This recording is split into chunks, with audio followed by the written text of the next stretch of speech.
அடுத்து எந்த ஒரு டிசிஷன், அதாவது சினிமாவா இருக்கட்டும் இல்ல அரசியலா இருக்கட்டும், எதுவா இருந்தாலும் என்னுடைய ரசிகர்களை கூப்பிட்டு அவங்களுடைய ஃபீட்பேக் என்ன, ஜெனரல் பப்ளிக்கோட ஃபீட்பேக் என்ன,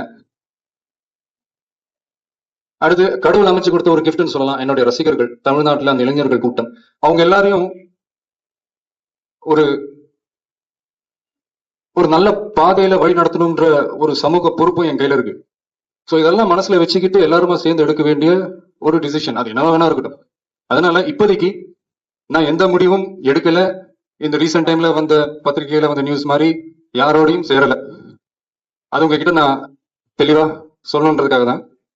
இன் ஃபியூச்சர் எனக்கு சும்மா மைண்ட்ல இருக்கிற சில விஷயங்கள் ஓப்பனா உங்ககிட்ட ஷேர் பண்ணிக்கிறேன்.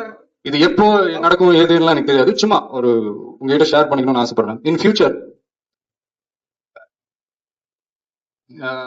தமிழ் மக்களுக்கும் உலக தமிழர்களுக்கும் ஒரு நல்லது நடக்குதுன்னா கண்டிப்பா நான் களத்துல இறங்கி அவங்களுக்காக பாடுபடுவேன்.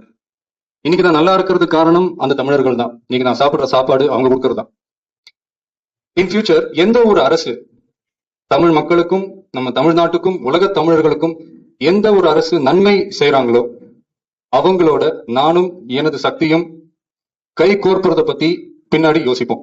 அது எப்போ ஏதெல்லாம் எனக்கு தெரியாது. ஃபியூச்சர்ல எனக்கு Download ShareChat.